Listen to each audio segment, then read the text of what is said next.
Headlines of VTV News. State President Tô Lâm sworn in.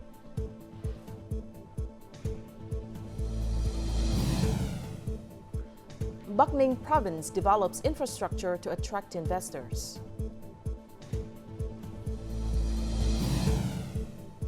And later on in our world news, Norway, Ireland, and Spain recognize Palestinian statehood.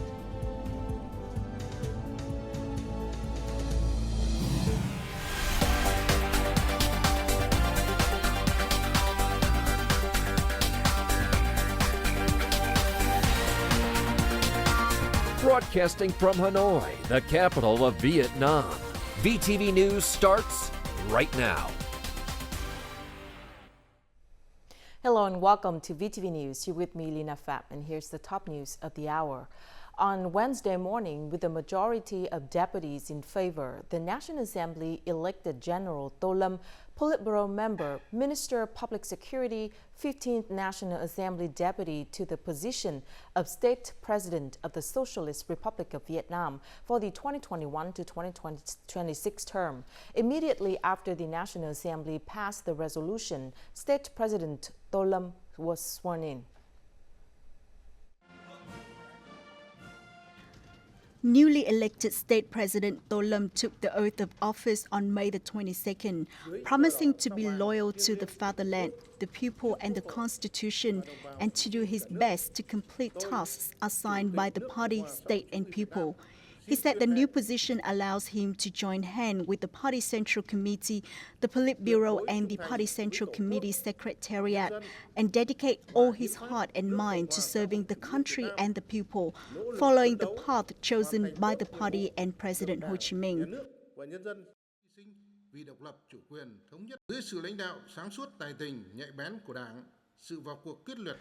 I pledge to fulfill my duties and rights seriously and comprehensively as the President per the Constitution, conduct my duties on internal, external, defense and security affairs of the country, and along with the party, the people, the army, and other organizations in the political system, ultimately the spirit of independence and autonomy to strive to successfully achieve initiatives set out by the party. I promise to create a modern, efficient, advanced, and developed national governance system and a professional, law-ruled, and modern administrative and judicial system, paying adequate attention to building, consolidating, and promoting the strengths of the great national unity bloc in conjunction with achieving social progress and justice, improving the quality of life and happiness of the people, and leading and organizing the implementation of practical and effective patriotic emulation movement linked to studying and following President Ho Chi Minh ideology, morality, and lifestyle.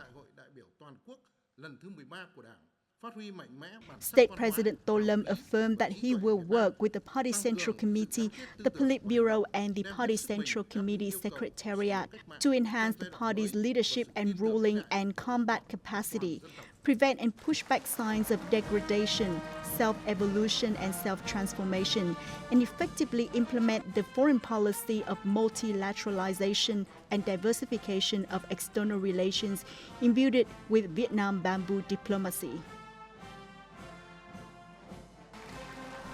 On this occasion, Lao Party General Secretary and President Thongloun Sisolit, Chinese President Xi Jinping, and Cambodia's King Norodom Sihamoni sent congratulatory messages to newly elected State President Tô Lâm. On Wednesday, the National Assembly listened to a report examining the investment policy for the Giang Nghĩa Đắk Nông Trơn Thành Bình Phước section of the North-South Expressway project. In addition to this, they also listened to several other reports. According to the investment policy report, this section of the North-South Expressway has a length of 228.8 kilometers, linking the Central Highlands with the Southeast region. The government proposed Phase 1 to invest in a complete 4-lane scale with one-time site clearance for the 6-lane scale. On the same day, the National Assembly heard a report on proposal to adjust the investment policy of the National Target Program for Socio-Economic Development in Ethnic and Mountainous Area for the period of 2021-2030. According to the government, issues related to capital allocation have arisen during the program's implementation. Additionally, while the program has been implemented in ethnic and mountainous communes and villages, many projects that were not implemented in these areas still play a crucial role, directly impacting the program's targets and goals. Therefore, adjustments are necessary. On the same day, the National Assembly heard a report on the results of implementing national goals of gender equality in 2023. National Assembly deputies discussed several contentious items in the draft law on roads at a plenary session on Wednesday afternoon as part of the 15th legislature's 7th sitting. One of the matters of great concern is whether the zero tolerance law should be applied. More in the following. Vietnam is now applying the absolute sobriety law to all drivers. Having discussed the regulations prohibiting driving under the influence of alcohol, deputies agreed with the regulations. However, they recommended clarifying regulations around the concentration of alcohol allowed. There must be exceptions for those who are showing readings of alcohol in the blood due to illness, leading to increased keto levels. The law should be stipulate exceptions in detail and anticipation of these cases. I suggest the Ministry of Health should promulgate a technical procedure for the measurement of ethanol in blood. For example, alcohol concentration in the blood or breath could be below the detection threshold of the testing machine by higher than zero. Clear regulations are needed to avoid wrongful charges. Many opinions also stated that it is necessary to add more convincing grounds for alcohol concentration regulations when driving, including the clarification on the number of traffic accidents caused by drunk driving. If accidents caused by drunk driving account for only a small portion of all traffic accidents, education and minor charges should be applied to make these few drivers understand the consequences. But if the surveys show that drunk driving accounts for the majority of accidents, this zero tolerance law needed to be kept and strictly followed. During the session, regulations related to license plate auctions and the implementation of point deductions for driving licenses were also matters of great concern. The regulation on point deductions for driving licenses is new. I suggest the government specifically regulate the procedures for the deduction of points to avoid issues and ensure the accuracy of point deductions.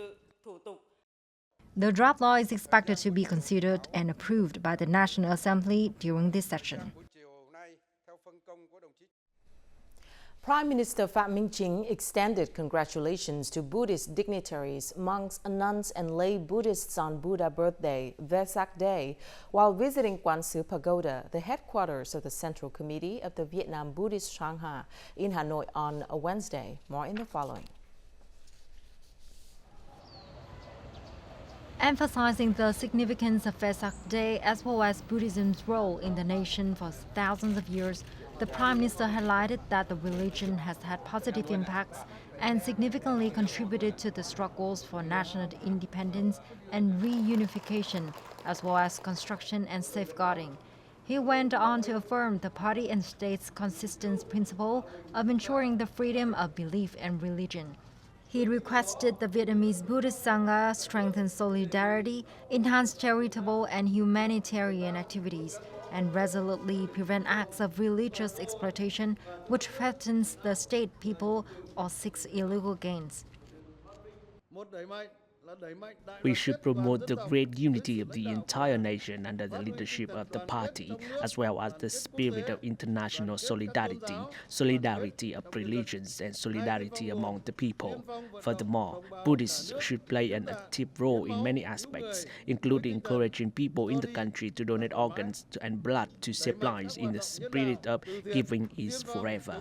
It is also crucial to promote humanitarian and charitable activities throughout the country and fight superstition while continuing religious activity in the spirit of religions, life and religion. Buddhists should not allow people to take advantage of religion to harm the state, the nation, the people, or profiteer and violate both Buddhist and legal regulations. In the future, Buddhists should contribute to educating the patriotism and love for people in the spirit of protecting the country and protecting the people, and Dharma, nation, socialism. Expressing his delight over the contributions made by Buddhist monks, nuns, and followers to social work and charitable and humanitarian activities, the Prime Minister underscored that Buddhism, together with other religions, has shaped the spiritual life of Vietnam and built ethical standards, helping stabilize society and promote the nation's development. Prime Minister Phạm Minh Chính on Wednesday held a call with his Dutch counterpart Mark Rutte. During the talk, Prime Minister Phạm Minh Chính proposed the Netherlands soon complete the ratification of the Vietnam-EU Investment Protection Agreement and urged the EU Commission to remove the illegal, unreported and unregulated fishing yellow cards. He suggested that the Netherlands assist Vietnam in putting the Mekong Delta Plan into action and in developing urban areas in the Central Coast region to adapt to climate change. He stated that the two nations should strengthen their cooperation in various fields and strive to achieve the bilateral trade turnover of $15 billion.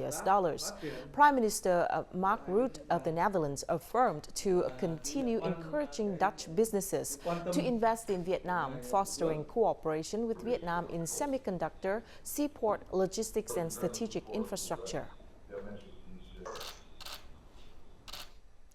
The province of Bac Ninh now ranks second in Vietnam's chart of attractive locations for investment. In the first 4 months of this year, over 150 foreign invested projects were granted investment registration certificates, with capital totaling over $551 million.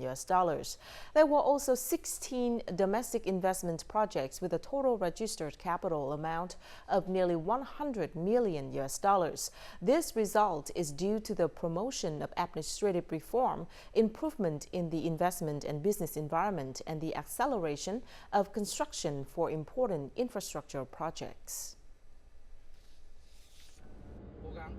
This is package number 14 of the Ring Road 4 project. The Ring Road will serve as a connector of key economic hubs. The province has paid special attention to speeding up the site clearance process, thereby creating favorable conditions for the construction unit to do their job. We are carrying out 8 stages of roadbed construction and 3 stages of bridge construction. We are determined to complete this package 3 to 6 months earlier than the due date set by the investor. The entire province currently has over 2,000 validated FDI projects and thousands of domestic investment projects being implemented. Therefore, along with key projects for inter-regional connectivity, the development and synchronization of intra-provincial transport infrastructure is also crucial to attract domestic and foreign investors. Road 285B connects the city center to Yên Phong Industrial Park. The 4-kilometer route is currently being actively constructed by the province. Therefore, synchronized planning is extremely important in the success of a project. Provincial roads 285B, 295C, and 277B connect all districts and communes. These are especially important projects for the province to develop industrial parks and satellite urban areas. All will be put to use by 2025. To create synchronization and advantages in attracting investment, the province will prioritize the implementation of 50 new transport infrastructure projects and 18 transitional projects by 2030. By 2030, according to the approved planning, the province will have completed more than 190 kilometers of highways, including key national highways, as well as more than 420 kilometers of provincial roads. The development of transportation infrastructure crucially facilitates trading activities and works to attract investment to the province. Coming up next, Bản Dốc waterfall among world's 21 most beautiful. And a Vesak day dedicated to spreading love, compassion, and peace.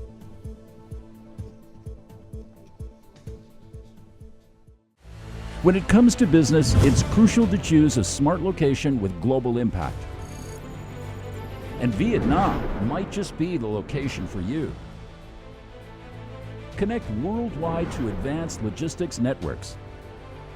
Smart hub for technology and innovation. A dynamic business ecosystem. An environment with a competitive edge.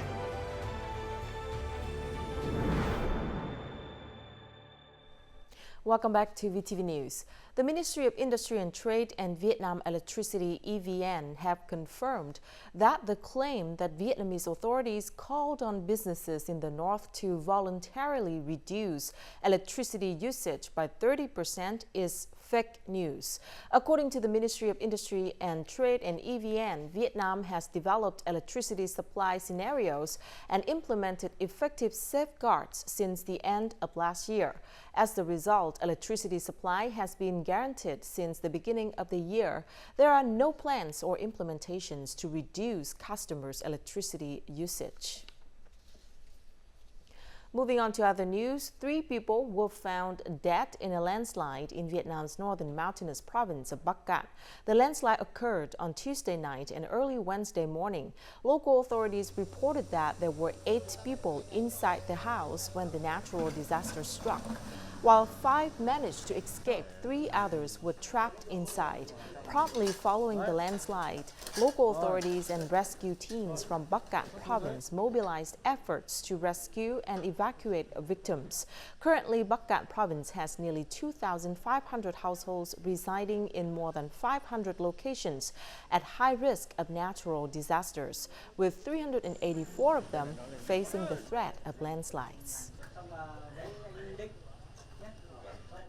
May the 22nd is International Biodiversity Day. With the theme Be Part of the Plan, Vietnam is promoting several programs under the National Strategy on Biodiversity to a 2030 vision by 2050. The country focuses on its main goal of biodiversity conservation while promoting sustainable development and improving community livelihoods.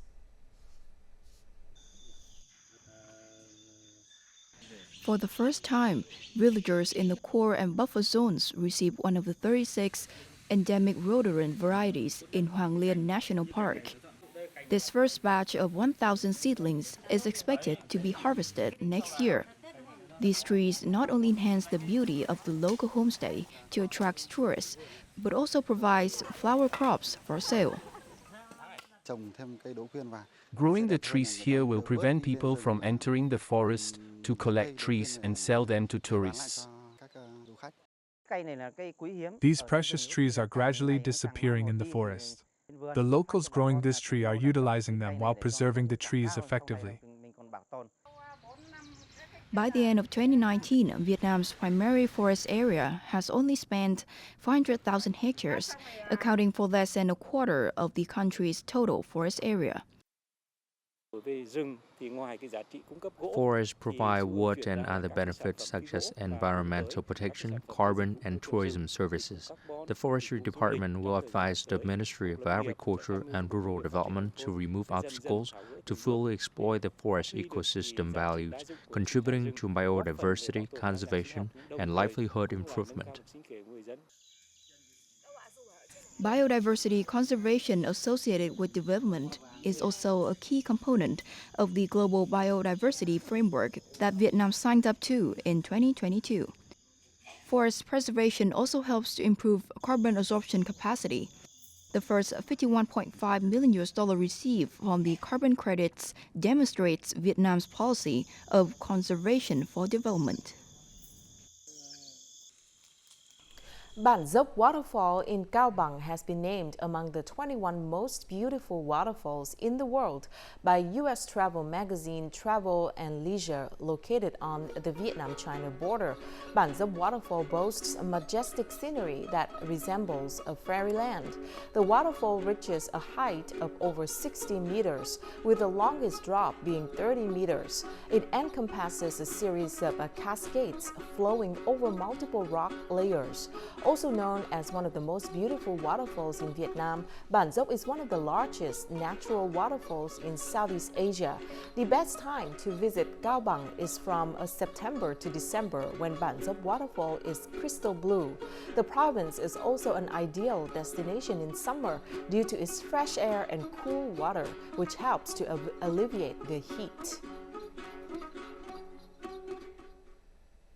On Wednesday, millions of Buddhist monks, nuns, and Buddhists across Vietnam celebrated Buddha's 2568th birthday, also known as Vesak Day. The commemoration is observed on the 15th day of the 4th lunar month every year. On this occasion, the anniversary of Buddha's birthday has been held in all pagodas and many other sacred places. Our report from Quán Sư Pagoda in Hanoi. Hundreds of Buddhist followers gathered at Quán Sư Pagoda early in the morning. They lined up in long queues outside the Tam Bảo Hall to worship Buddha. I'm very happy as I can meet my friends and other young people who came here to worship Buddha. We've learned many invaluable lessons from the Buddha's teachings. I'm very excited. Everyone is gathering here to offer incense to Buddha and chant Buddhist scriptures. This 85-year-old woman has read many books on Buddhism as she wants to learn more about Buddha's teachings on the path to leading a meaningful life. The more I read Buddhism books, the more I learn from the Buddha's teachings. I've been living a meaningful life and practicing kindness and compassion. The Buddha's teachings encourage people to practice kindness and compassion in their daily lives. On this occasion, Buddhist followers join the Buddha bathing ritual, in which they gently pour water down from the shoulders of the Buddha statue, then scatter flower petals on the statue. According to Buddhist scriptures, man is naturally good. We should practice the Buddha's teachings, unveiling the path of wisdom and compassion that leads to a meaningful life and sense of fulfillment.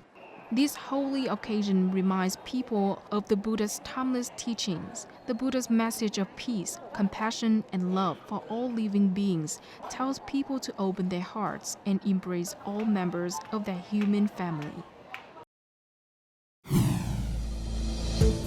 Coming up next in our world news, Norway, Ireland, and Spain to recognize Palestinian statehood. And WHO chief asked Israel to lift restrictions on Gaza medical aid. Norway, Ireland, and Spain said on Wednesday that they would recognize a Palestinian state. Norway's Prime Minister Jonas Gahr Store said the recognition of Palestinian statehood would come as of May the 28th. He added that two states living side by side in peace and security is the best solution for Israelis and Palestinians. Speaking at a news conference in Dublin, Irish Prime Minister Simon Harris confirmed Ireland's move would take place on the same date. He hoped other countries would make similar moves in the coming weeks. While addressing the lower house of Parliament, Spanish Prime Minister Pedro Sanchez announced the Spanish cabinet will approve the recognition of the Palestinian state next Tuesday. So far, 8 European Union member states have recognized the state of Palestine, including Bulgaria, Poland, the Czech Republic, Romania, Slovakia, Hungary, Cyprus, and Sweden. The head of the World Health Organization called for Israel to lift restrictions on aid into Gaza, saying that the primary pipeline for emergency medical aid into the region from Egypt had been cut off. Speaking at a news conference in Geneva, WHO Director General Tedros Adhanom Ghebreyesus urged Israel to lift the blockade and let aid through as the people of Gaza face starvation. He described the situation in Gaza as beyond catastrophic. Without more aid flowing into Gaza, the WHO cannot sustain their life-saving support to hospitals and the population in Gaza. Israel seized and closed the Rafah border crossing between Gaza and Egypt on May the 7th, disrupting a vital route for people and aid into and out of enclave.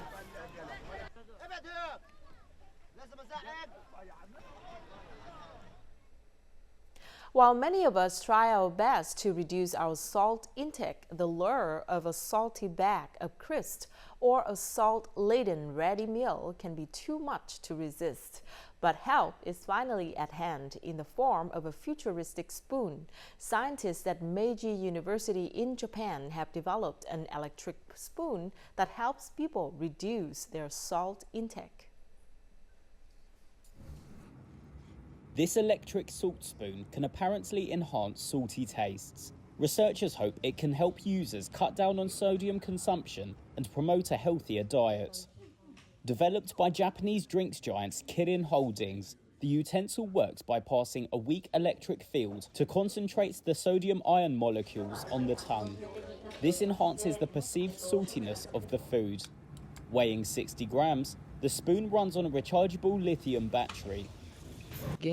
When you're eating low-salt food, some of that sodium comes into contact with your tongue, but not all. So we use an electric current to attract the sodium to the tongue. Once you do that, lots of sodium is drawn to the tongue and gives the impression of a saltier flavour. Excess sodium intake is related to increased incidence of high blood pressure, strokes, and other ailments. Kirin says the technology has particular significance in Japan, where the average adult consumes about 10 grams of salt per day. That's double the amount recommended by the World Health Organization. Overall, Japanese people need to reduce their salt intake, but it can be very hard to change the diet we're used to. We created this electric salt tool so they can adjust their salt intake and get used to lighter tasting meals. Kirin plans to sell 200 of its electric salt spoons online for roughly $127 a piece in May and a limited run at a Japanese retailer in June. The company is hoping for 1 million users globally within 5 years. Sales overseas will start in 2025. Now let's take a look at the weather forecast.